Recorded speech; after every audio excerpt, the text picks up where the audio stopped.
Yeah, he is definitely going to make the league, just like finding success, actually making it big.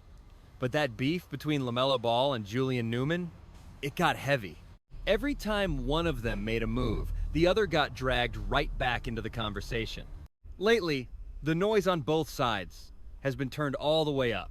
What started as a simple debate between two of the most hyped high school prodigies in a generation quickly spun out of control. It became a straight-up clash of reality television empires. Family brands fueled by pure ambition. Viral videos that just would not die. Two careers that ended up in completely different worlds. There is way more to this story than some YouTube mixtape highlights. When you look at the whole picture, this rivalry hits completely different. Long before they hated each other, they were just two teenagers with massive national fame. LaMelo Ball grew up in Chino Hills, California. As the youngest son of LeVar Ball, he was barely in middle school when his name started buzzing in serious basketball circles, far beyond any local youth tournaments. Over in Orlando, Florida, Julian Newman was breaking ankles competitively before most kids his age could even tie their shoes. His dad, Jamie Newman, had been training him since preschool, and clips of tiny Julian destroying defenders twice his size went viral before YouTube even became the massive cultural powerhouse it is today. Both kids pulled in crowds that actual NBA players would envy. They were household names before ever stepping onto a college campus. That perfect storm, two prodigies, two loud families, and two massive brands blowing up at the exact same time made a collision inevitable. What really fueled it, though, was a massive shift in how hoops talent was hyped and consumed. In the late 2010s, platforms like YouTube, Instagram, Ballast Life, and Overtime didn't just broadcast high school games. They turned prep hoops into a reality show with its own stars, drama, and obsessed fan bases. Tape that used to only circulate among local scouts was suddenly racking up millions of views online. Teenagers became instant celebrities simply because they could generate viral, shareable moments on the court. Hoops media entered an era where one nasty crossover, one crazy no-look dish, or one deep buzzer beater could make a 15-year-old famous nationwide overnight. LaMelo Ball and Julian Newman were the absolute biggest stars born out of this new landscape. And the web constant comparison, who is better, who has more skill, and who is going to make the league turn their rise into a golden storyline platforms love to push. Their playing styles were different enough to spark debates, but similar enough to keep them constantly compared. Julian was an aggressive guard who played with a fearless confidence that defied his tiny frame. Watching him slice up defenders in transition felt like watching a kid who simply refused to accept the physical limits he should have had. LaMelo, even as a kid, showed a level of court awareness that belonged in an NBA arena, not some high school gym. His passing angles were unbelievable. He had the kind of vision coaches spend decades trying to teach, but almost never can. Two totally different types of prodigies, and a hoops-obsessed internet constantly arguing over who was better. The Ball family did not wait around for sports media to tell their story. They built their own empire. Ball and the Family debuted on Facebook Watch in 2017, instantly becoming one of their biggest hits. The reality show tracked the daily life of LeVar, his wife Tina, and their sons Lonzo, LiAngelo, and LaMelo, offering a level of behind-the-scenes access never seen in youth sports.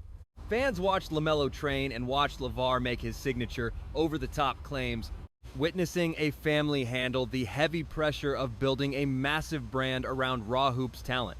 The series was deeply polarizing, the exact way great reality television is supposed to be. LeVar kept them in the headlines constantly with his wild antics, and that non-stop drama translated directly into massive ratings and insane reach. To the millions watching, LaMelo was not just another high school basketball prospect anymore. He was a main character in a weekly drama, with a real family, a home, and a dad loud enough to dominate any room. Naturally, the Newman family fired back with their own show. Hello Newmans, a series produced by Overtime, brought that exact same behind-the-scenes energy to Julian's life. It followed Julian, his father Jamie, and the rest of the family through their daily grind and intense basketball training, and the heavy pressure of raising a kid who was already internet famous before he even reached middle school. Jamie Newman shaped Julian's game from the very beginning, letting audiences see their intense, high-stakes bond. It showed the pure intensity, the massive investment, and the stakes of building an entire family identity around one kid's basketball success. While Ball and the family thrived on LeVar's loud, larger-than-life persona, Hello Newman's tried to offer something slightly more intimate and earnest. But nobody could ignore the obvious parallels. Two basketball families, two reality shows, two hyped prospects caught on camera while the internet argued over who was the true future of the game. That narrative is what made this feel incredibly personal. Fans were not just debating LaMelo versus Julian on jump shots, handles, and court vision. They argued LeVar versus Jamie, and Ball and the family versus Hello Newman's. It was one family's entire basketball philosophy against another's. Comments piled up by the hundreds, while YouTube creators rushed to make side-by-side video breakdowns. The actual hoops debate got completely swallowed by the media circus, and both led to one massive question that no one could answer yet. Which of these two teens was actually going to turn all this hype into a real career? To get the real answer, you have to look at the physical development happening behind the scenes.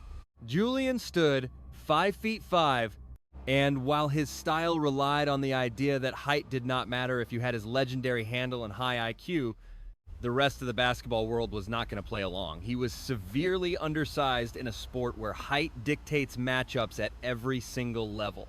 LaMelo Ball, meanwhile, was hitting a growth spurt that scouts never saw coming.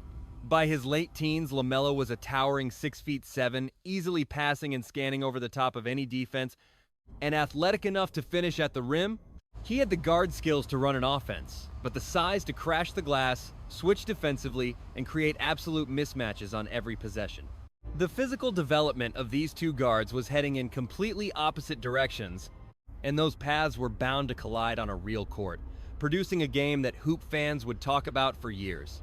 That massive moment arrived in 2019, when Spire Academy faced off against Downey Christian. By then, the anticipation was through the roof. Message boards and comment sections had been toxic with LaMelo versus Julian debates for years, dominating sports podcasts and driving non-stop engagement on every single basketball platform online. When they finally met on the floor, the pressure on both teenagers was absolutely immense. The exact kind of hype that builds up after years of virtual trash talk finally meets a hard physical reality. It was not a close game. Spire Academy blew them out, winning 117-80, with LaMelo putting on a clinic that showed exactly why NBA scouts had him ranked so high. He racked up a triple-double, moving with that effortless flow you only see when a player's physical gifts, basketball IQ, and preparation all peak at the exact same moment. His passing vision set up teammates, his size dominated the glass, and his scoring was incredibly versatile, not just relying on hot shooting or one go-to move, but utilizing an entire offensive bag from anywhere on the floor. He did not just outplay his opponent that night. He made the competition look like they belonged in a completely different division. Julian played with his trademark aggression and confidence, flat out refusing to be intimidated by anything the moment demanded of him. But the size issues were glaring. Spire's roster was physically overwhelming, and Julian's signature ability to create space off the bounce, which had always been his bread and butter, kept running into a wall of longer defenders, heavier and far more disciplined than the typical high school competition he normally faced on the circuit. For many fans watching, the blowout simply confirmed what they had already suspected. The actual gap between LaMelo's NBA path and Julian's ultimate ceiling was way wider than any marketing hype could cover up. The online reaction to the blowout spread instantly across social media. Viral highlights flooded timelines, followed by the brutal commentary that always surfaces when a years-long debate finally gets a definitive on-court answer. Reaction videos dropped immediately as podcasters weighed in. Popular basketball accounts that had lived off the LaMelo versus Julian debate suddenly changed their tune, not saying the rivalry was dead, but everyone had to admit things had shifted. That night, LaMelo played on a level that completely blew past the comparison. He wasn't just winning the argument anymore. He made the whole debate look small compared to what he was actually becoming. The feud didn't stop there. Long before that South Beach run went viral, the two had another quiet battle on the court that most people totally forget. It was the Grind Session All-Star Scrimmage. Totally different vibe from Spire. No scoreboard pressure, zero stakes, just a room full of the nation's elite prospects trading buckets with cameras flashing at every turn. What made the tape legendary wasn't the score. It was LaMelo's non-stop trash talk. All game long, he kept running his mouth, aiming sharp, personal jabs directly at Julian and anyone else within earshot. The footage spread instantly. LaMelo had already shown he could dominate structured games, and now he made it clear he wasn't going to play nice off the court either. The jawing gave this rivalry a nasty edge it never had before. Outplaying a guy is one thing. It's a whole different beast to bust his tail and let him hear about it every single possession. But online dramas don't just fade away cleanly. Instead, this feud was about to trigger one final massive viral explosion before it became a memory. Raw video from a South Beach open run began burning up the internet, showing LaMelo and Julian sharing a floor once again. This was street ball, the exact setting where the game gets as honest and raw as it gets. In pickup, referee whistles and set plays vanish, replaced by pure street instincts. It's all about flash, heavy contact, and the simple ability to break down whoever's trying to guard you in the heat of the afternoon. Those Miami clips sparked a massive new wave of online debates showing just how deeply obsessed people were with this matchup, even after that dominant Spire Academy game seemed to settle the score for good. The tape captured the polar opposite styles of both guards in the most raw, unfiltered light imaginable. Julian relentlessly attacked the rim like always. No hesitation, just a sheer refusal to admit he was outmatched. LaMelo, on the other hand, glided around, looking almost bored by comparison. That level of calm only happens when a guy is playing way below his actual ceiling. A few specific clips stood out. Tough defense, swatted shots. That super relaxed attitude LaMelo had became the most looped highlight of the run. Creators were soon dissecting every single frame. Just like that, a random afternoon run turned into the next massive chapter of their saga. The real reason these clips exploded comes down to how basketball fans digest stories online. The internet absolutely loves pure contrast. LaMelo's effortless grace against Julian's non-stop motor was a visual masterpiece. It was two completely different basketball worlds colliding in a single frame. YouTubers knew that pairing would get people talking, and they were absolutely spot on. Those quick viral video clips delivered exactly what modern basketball content is engineered to do. Non-stop engagement, endless arguments, and the feeling that you just saw history. Then came an off-court moment that had absolutely nothing to do with basketball, yet somehow became the absolute biggest chapter of the feud. It involved Julian's sister, Jaden Newman. Jaden had already built a massive following as a rising basketball creator. She hit up LaMelo on Instagram asking for a follow back. His response was just 3 words, "I don't run it," meaning he didn't manage his own social media. The screenshot went viral instantly, pulling in millions of views across sports and entertainment pages. It all came down to delivery. Completely unbothered, showing absolutely zero interest in the interaction. For LaMelo's fans, it perfectly summed up the dynamic between the two camps. To the Newman fans, it was a blatant diss, disguised as a lazy excuse. Jaden later tried to claim the whole thing was staged, which only poured gasoline on the fire. Scripted or not, the damage was already done. The phrase, "I don't run," it became a meme that totally outlasted the actual drama. It was a quick summary of exactly where LaMelo stood on how much the Newmans mattered in his universe. Where their careers went next is where the real legacy of this matchup actually lives. LaMelo decided to take a path that would have looked absolutely wild for any top-tier prospect in past generations. Instead of playing college ball or taking a traditional path to the league, he packed up and headed overseas. He played pro ball in Lithuania, suiting up for BCL Vytautas Prienai alongside his brothers.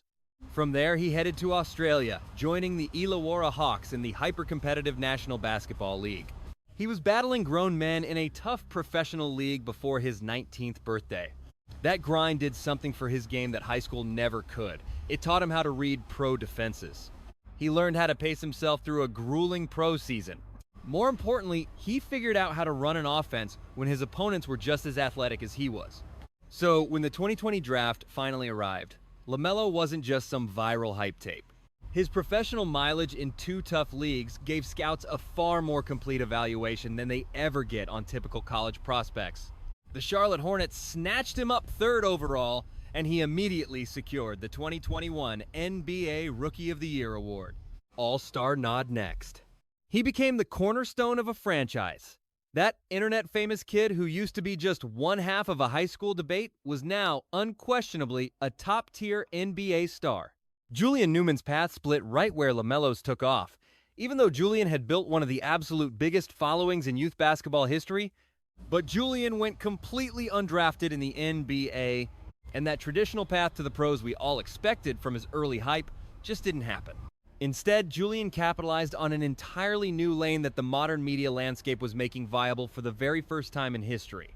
He built an entire career directly on the platform, leveraging content, major brand deals, hoops commentary, and creative team-ups. Every business centered around his existing audience helped structure a highly lucrative, unconventional career. Kept playing and kept competing, and kept filming his journey. But the real arena had shifted from the court to the camera lens. The social media hype itself became the family business. This divide is worth looking at objectively, without any immediate judgment. LaMelo proved what can happen when online fame is just a byproduct of world-class skill development, not a substitute for it. His pro stints overseas, his growth spurt, and his constant work on those unique guard skills turned him into a weapon capable of dominating on any NBA floor. Julian Newman proved something completely different, but just as real. Early viral fame, if you play your cards right, can be spun into a long-lasting career entirely outside the normal sports pipeline. Both guys built empire-level brands. They simply built different things, using different tools, headed for entirely different destinations. But honestly, what keeps people talking about this as a beef isn't about their career paths. It's the whole vibe of that rivalry at its peak. The rival reality TV shows, the loud fathers, the constant stream of internet drama that kept the narrative alive, and the fiercely loyal fan bases who took every single comparison personally. The internet has a way of turning basic matchups into a massive, ongoing drama, and LaMelo versus Julian had every single ingredient for a story fans never wanted to finish. There was never a clean ending, no final whistle where one guy admitted defeat. Instead, we got endless talking points, the Spire game, that South Beach run, the draft, the rookie year. Fans just picked whichever moments fit their narrative. That endless debate is exactly why the rivalry stays alive online, long after both players moved on. And of course, the fathers played a massive role in all of this. LeVar Ball was a hype machine, unlike anything the basketball world had ever witnessed. He understood intuitively that starting a little controversy buys you eyeballs, and eyeballs buy you opportunity. Bold claims about his boys, going head-to-head with major TV anchors, building the Big Baller brand, and masterminding their reality show generated the kind of free press that money literally cannot buy. They simply couldn't be ignored anymore. Jamie Newman moved a bit differently, more calculated and quiet in public, but he was just as hands-on, coaching Julian since he was a kid. He engineered the viral clips that made Julian famous and locked down a massive partnership with Overtime to solidify the Newmans in the online hoops culture. Both dads realized early on that the narrative built around an athlete is just as valuable as their actual performance, and they both pursued it aggressively. That reality TV angle blew this rivalry wide open in ways hoops alone never could. Shows like Ball in the Family and Hello Newmans didn't just track hoops growth, they hooked audiences on families, pulling viewers into their relationships, their quirks, and the constant stress of living life under a massive public microscope. When you watch a mother worry about her son's future, or a father coaching his kid through a moment of pure frustration, watch brothers battling in the driveway, you are no longer just tracking stats. You are following real human lives. And human connection builds a deep loyalty that mixtape highlights can't ever replicate. Both reality shows built massive online communities who felt like they knew these families, people who picked sides and rooted for results that had absolutely nothing to do with analytics. That deep emotional buy-in gave the rivalry serious staying power, while social media served as the engine sustaining it. Even today, YouTube deep dives into the Spire game pull massive view counts. TikTok creators who were barely kids during the peak are discovering the feud and starting brand new debates. Retrospective podcast episodes comparing their careers still pull in steady listeners. Throwback Instagram pages keep posting the highlights. This rivalry achieved a rare shelf life most sports stories can't sustain. It's pure evergreen content designed to spark engagement the second a new fan finds it and starts tracing the timeline back. The two sides never could agree on what any of it meant. LaMelo's fans pointed to the NBA draft, his Rookie of the Year award, and those All-Star selections. Meanwhile, Julian's supporters argued that reaching the league wasn't the only metric for success, pointing out he carved out a profitable path no one had mapped before. Neither camp is completely wrong, which is exactly why this debate never really dies. Both paths teach real, undeniable lessons. LaMelo's climb shows how physical growth is often the key variable separating elite prospects from those who plateau, proving the path to the league is no longer a straight line. His overseas stint gave him a pro-level readiness that American high school ball simply couldn't replicate. Julian's path highlights the complicated reality of viral youth fame, opening massive doors while piling on expectations that standard development channels aren't designed to handle. His pivot to business and content creation shows where the modern game is heading. Attention is the ultimate currency, and how you leverage it decides the career you actually build. The massive infrastructure both families built didn't just vanish when their prep careers ended. Instead, it evolved. The Ball family hype translated directly into massive commercial value for LaMelo and the NBA. The Newman brand gave Julian a business foundation most players at his level never secure. Both camps went all in on exposure early, and both are still cashing in on that bet today. Their impact on the next generation of hoopers is still playing out. They embraced the cameras when traditional coaches were telling kids to tune out the noise, and today's top recruits have fully internalized that exact blueprint. Digital branding is now just as critical to elite recruits as putting in gym hours. At its core, the LaMelo Ball versus Julian Newman rivalry was a collision between two very different ideas of modern hoop stardom. We had two families who decided the game was just a vehicle for a much bigger play. Two blueprints for building a brand. One path led to NBA stardom, while the other built a highly lucrative digital empire. Two shows, two fan bases, and a rivalry fought just as hard in comment sections and YouTube thumbnails as on the hardwood. LaMelo became an NBA star, Julian an entrepreneur. Both outcomes fit the foundations they built. Both paths show just how much the internet dictates what we think is possible and how fast those perceptions shift when real-world results kick in. Fans don't keep coming back just for nostalgia. It's because the saga never gave us the clean, wrapped-up ending we expect from sports stories. We got no rematch, no definitive public showdown, just moments like that Spire blowout, those viral South Beach clips, and two divergent career tracks. Each piece told a story, but never truly finished it. The massive what-if hanging over this whole rivalry remains completely wide open. What if Julian Newman had grown 6 inches? And what if LaMelo had stayed home, never developing against pros before the draft? What if they both took the traditional route and kept battling all the way through college? There are no answers to those questions, so the internet keeps chasing them. The LaMelo Ball versus Julian Newman rivalry is still one of the biggest stories of the Hoop Mixtape era.